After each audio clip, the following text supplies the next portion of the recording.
Music is the universal language. Well, if it's a universal language, we have a syntax problem because most of the people just don't understand what we do. I would say our mission as a duo is to bridge worlds and to make the world we connect to more beautiful.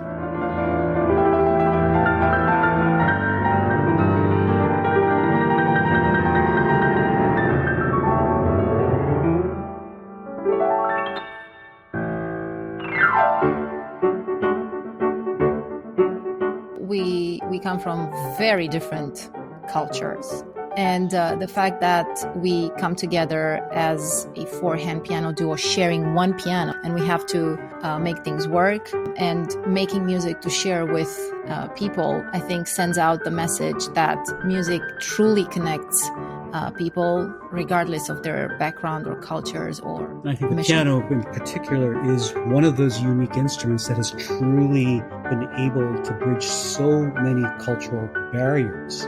This remarkable machine, 300 years of development, pieces of physics and art and engineering has come to be so beloved by so many different cultures and peoples around the world, and that it's truly a piece of art that helps us to find a common voice.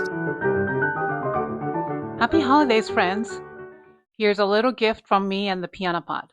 This bonus segment comes from Season 6, Episode 2 with the award-winning Mada and Hugh piano duo. Our conversation went longer than expected, and while this part didn't make it into the final episode, I knew I still wanted to share it with you. It's just too good to keep it to myself. In this excerpt, Mada and Hugh open up about creativity in its purest form, how hobbies and play can recharge us, and how music connects us beyond perfection, and how we can reclaim our humanity in a world increasingly shaped by technology and AI. It's an honest, thoughtful exchange that I think is the perfect reminder for this season of reflection. So pour yourself a warm drink, take a pause, and enjoy this special bonus episode. And in case you missed the whole episode that aired in September, be sure to catch up. You really don't want to miss the juicy behind the scenes of how this incredible piano duo comes to life. Here's the bonus episode with Mada and Hugh piano duo. Please enjoy the show.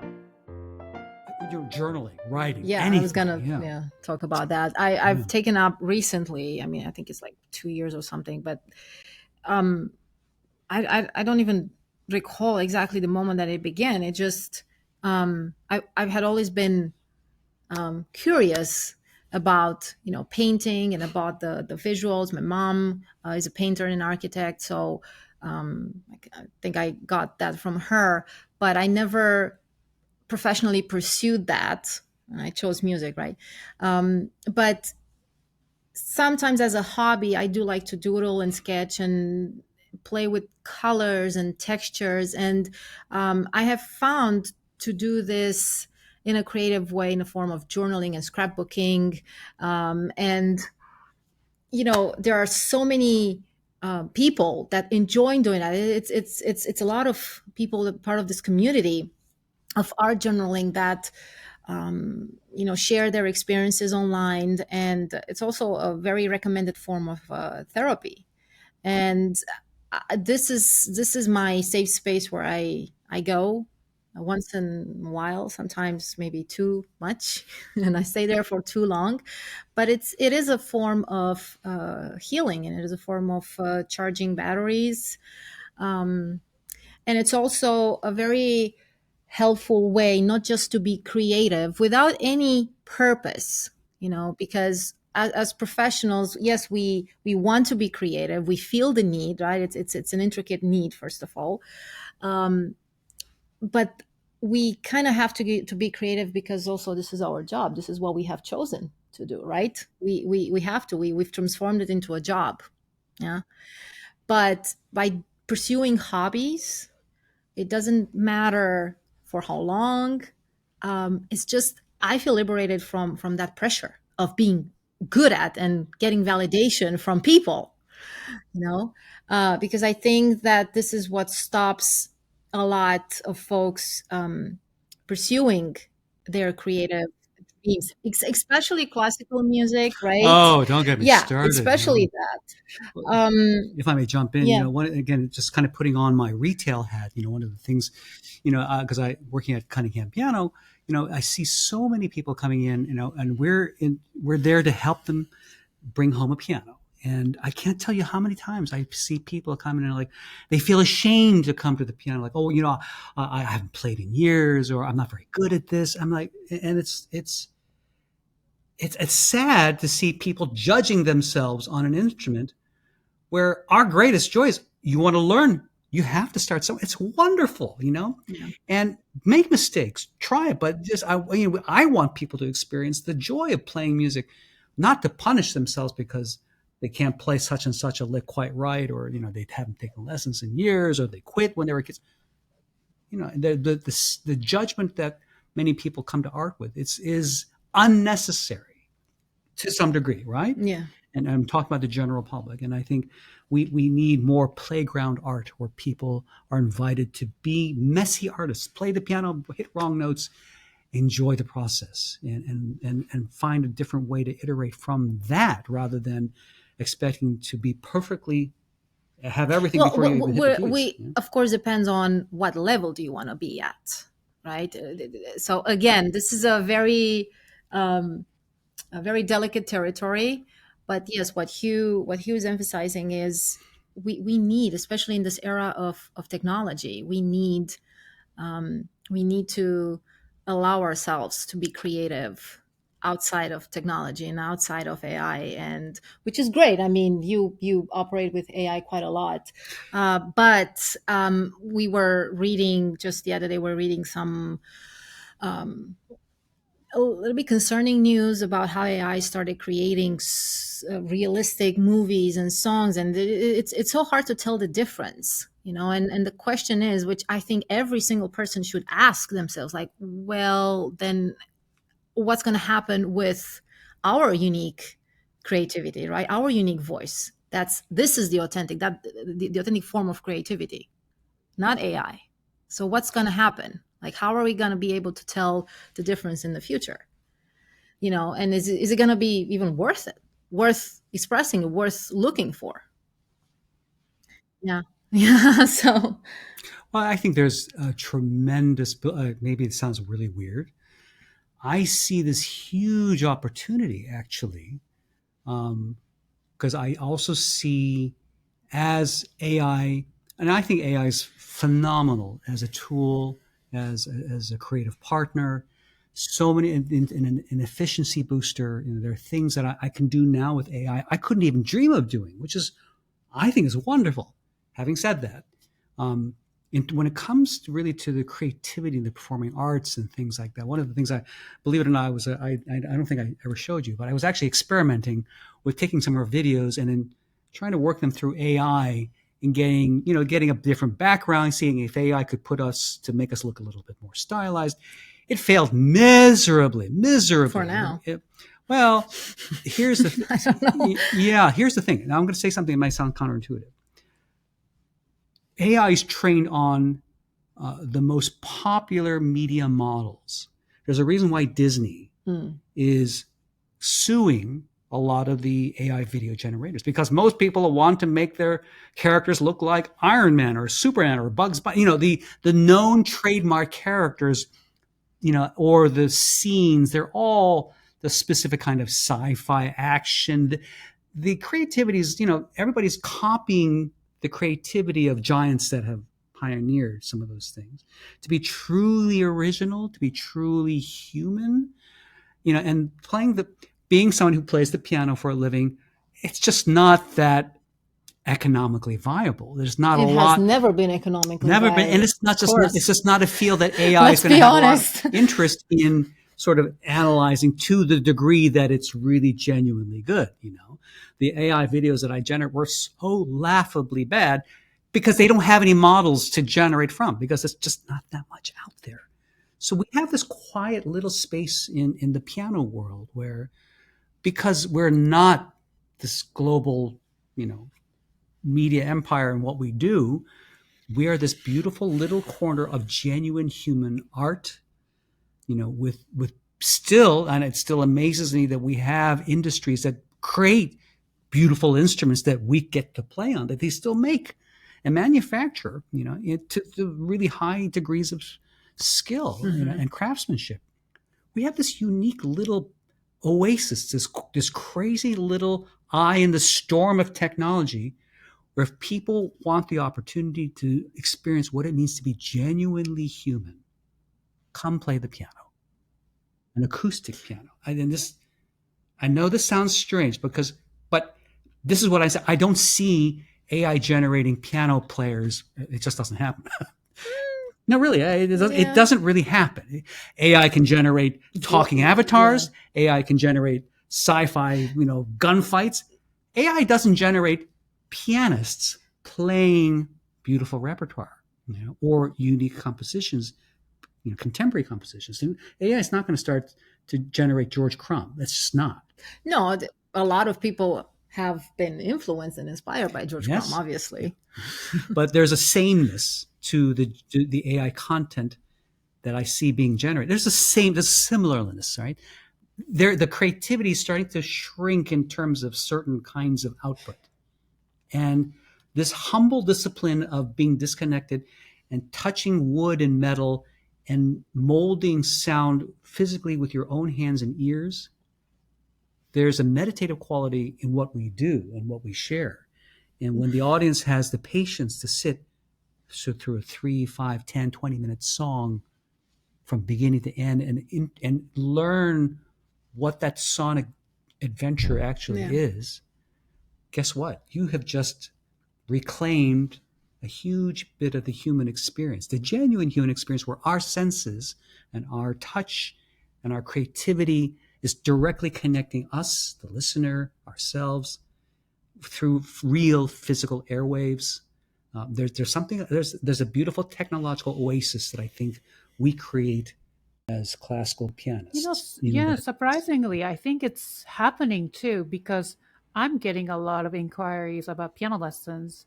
They're all adults, beginner students, and then most of them, they live in around here, Brooklyn, Williamsburg. So young, Gen Z, but they work in tech company. So that's why looking for a way to they're disconnect. looking for the disconnect, of course.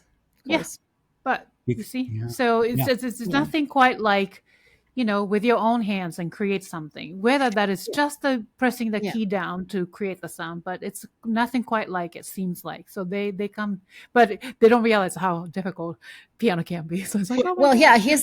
That's another aspect. And we've been noticing in kids. I mean, we have both taught at some point.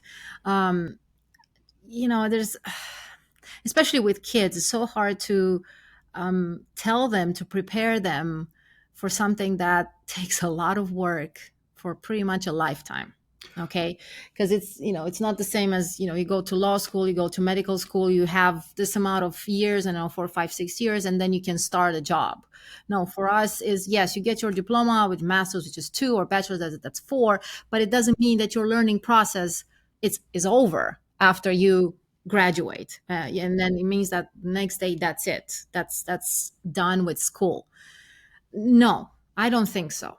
I mean, at least if we talk in the context of being an artist, and continue to produce in terms of quality, not quantity. So again, big difference here. Let's see, there's something beautiful about being involved with an art that is, on the one hand, extremely easy to start. Anybody can put their fingers down. It sounds great. Yeah.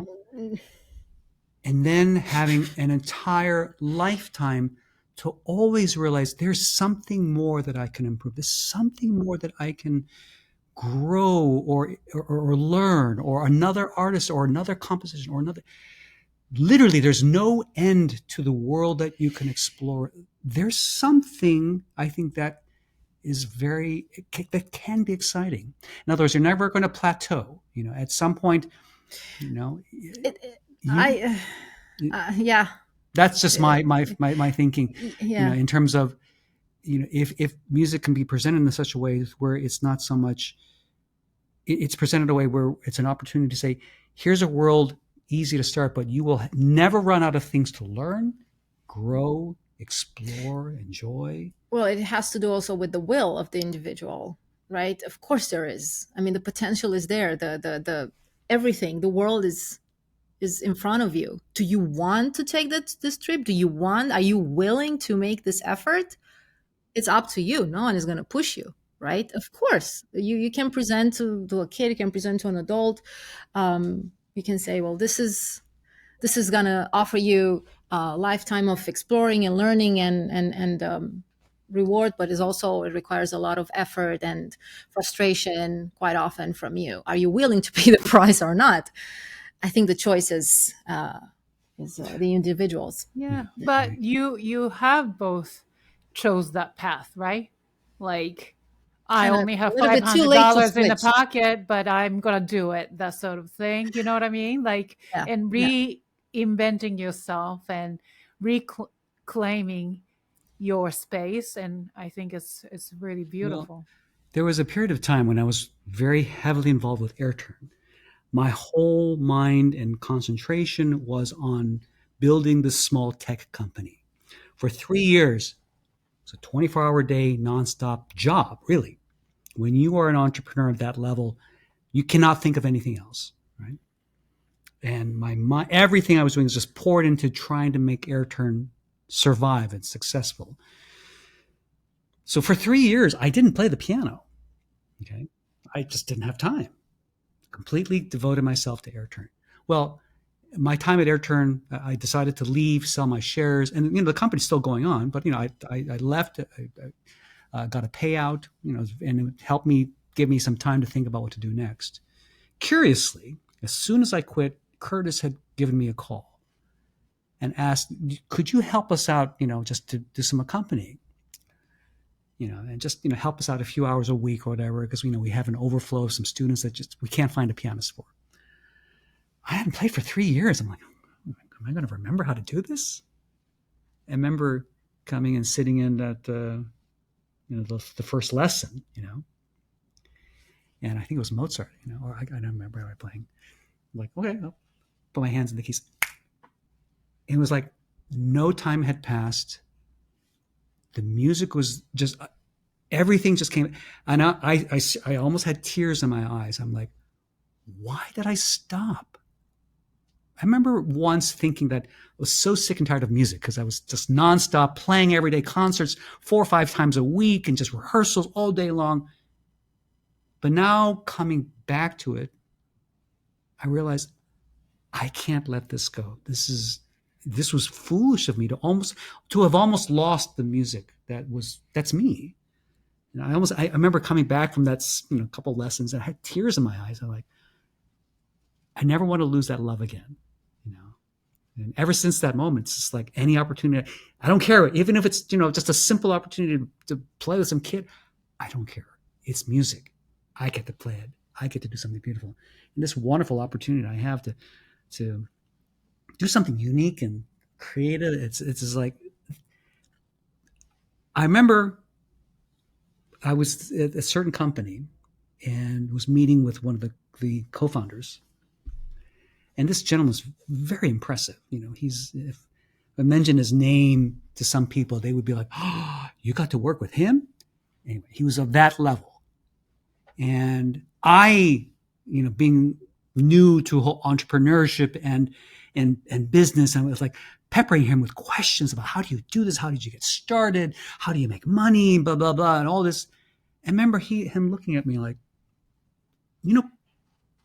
you can learn business. Anybody can learn business. But not anybody can play the way you play. I would give it all up if I could do what you do. I hope you realize what you really have. It's not the money. It's not the business. You have music. You can play. And to see from this giant of a man actually yearning to do what I do, at the time, I dismissed it. Many years after that, I realized I think he was right.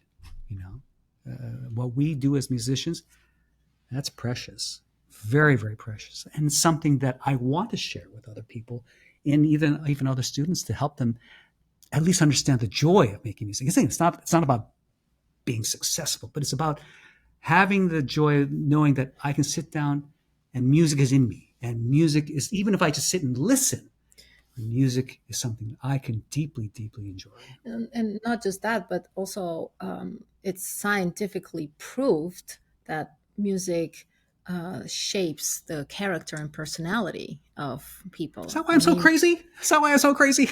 In terms of empathy, social connection, it helps a lot, and especially people that play together. Like we explained this to the kids that were part of four-hand duets. There were kids and teenagers up to 16, 17 years old, right?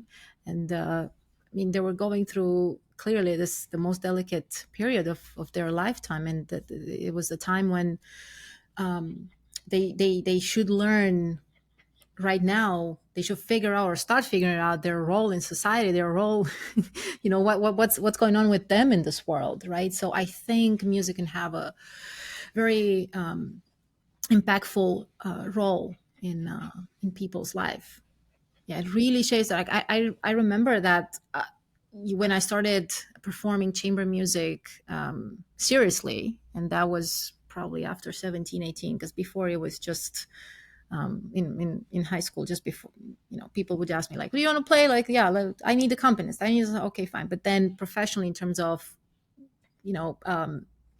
heavier works and in a more professional way, I realized, boy, this person is difficult to work with, or I'm difficult to work with, or like it was this awareness on relationships between people, and that's also transferable outside the practice room or outside the concert hall, right? In interpersonal relationships. Yeah. So, and I think music has quietly but strongly major role if incorporated in people's lives. I hope you enjoyed this extra holiday episode with the incredible Mada and Hugh piano duo. Their honesty and creativity are such an inspiration, a reminder of how art can ground us, recharge us, and connect us in meaningful ways. If you enjoyed this bonus episode, please don't forget to hit the thumbs up, subscribe to the Piano Pod on YouTube, and share it with a friend who loves music. And if you missed the full episode with Mada and Hugh that aired back in September, be sure to watch or listen. It's packed with stories, behind-the-scenes insights, and unforgettable performances. Thank you so much for joining me for this holiday bonus. Wishing you a joyful season of music, reflection, and connection. And I'll see you in 2026.